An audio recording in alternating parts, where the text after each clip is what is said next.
Hello guys, welcome to our YouTube channel Rohit blog. আজকে আবারও একটা নতুন ভিডিও নিয়ে চলে এসেছি।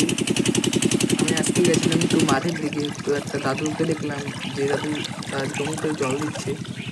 তো সেখান থেকেই এই ভিডিওটা করা। আমরা ভিডিওটা দেখি ও এনজয় করি।